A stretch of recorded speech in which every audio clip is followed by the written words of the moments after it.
Hey there, folks. Santee at the Arizona Ghost Riders here. Churches in the Old West. Now, I'm not going to be going into any churches in this episode. Ever since the incident, it's been a little bit weird. So, but don't worry about it. Don't worry about it. We're going to figure it all out.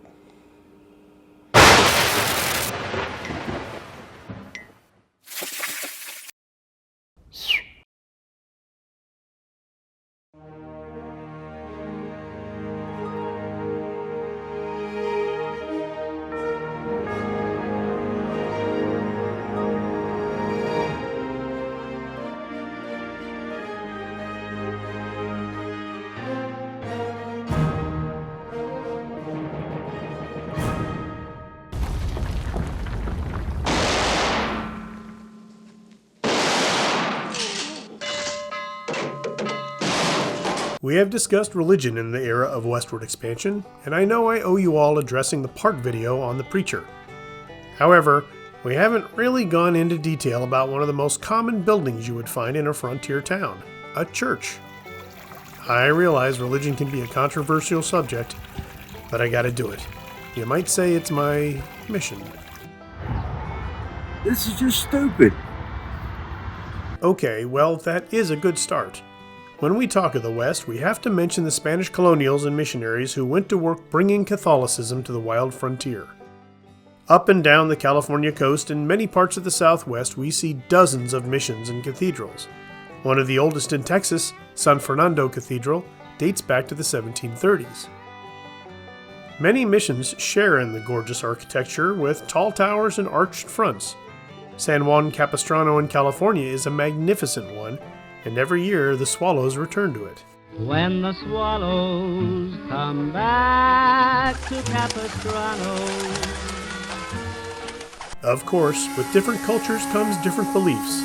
And after the Transcontinental Railroad unites the coasts of America, churches, chapels, and temples are sprouting up in the territories. The first pioneer settlement in Montana started as a Catholic village in 1841. Rebuilt in 1866, it represents the struggles of merging the indigenous and European cultures. The Mormon Temple in Salt Lake City was started in 1853, and during the Utah War in 1857, its progress was concealed so attacking troops would not damage it. Hollywood shows us the little white church at the end of the street in many Old West towns. Those were a very important part of the frontier community. Not only were they houses of worship, but in small settlements they doubled as hospitals, schoolhouses, and town halls. Prior to the actual structure going up, documentation tells us that services were sometimes held in saloons. In all of these houses of worship, a bell can be found to bring the flock in for the Sunday morning service. Bells could be purchased from places like the Meneely Bell Foundry in New York. In the 1880s, they shipped church bells to Nebraska, Montana, California, and Texas.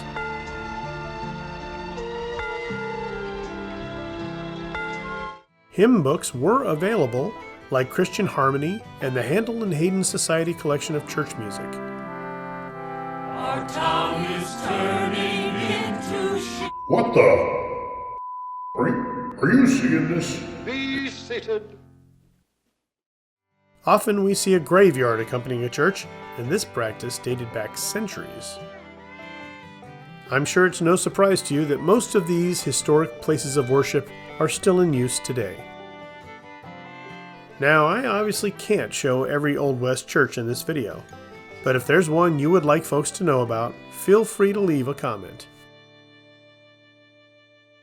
Well, folks, that's it for another episode. Thanks for watching.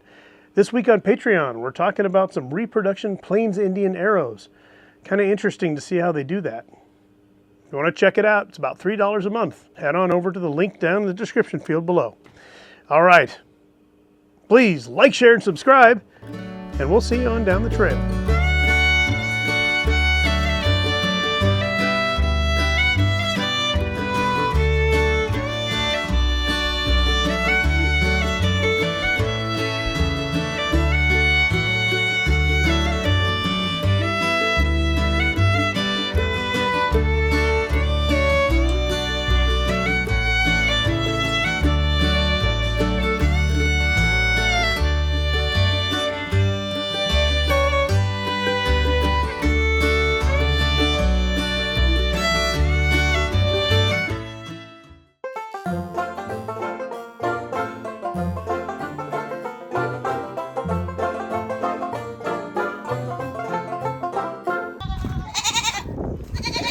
noisy? What are you so noisy for? Huh? You're so noisy. What are you talking about? This poor guy over here, he's like, it's so noisy, I don't know what to do. It's too noisy, get me out of here. Give me some earplugs, something, help.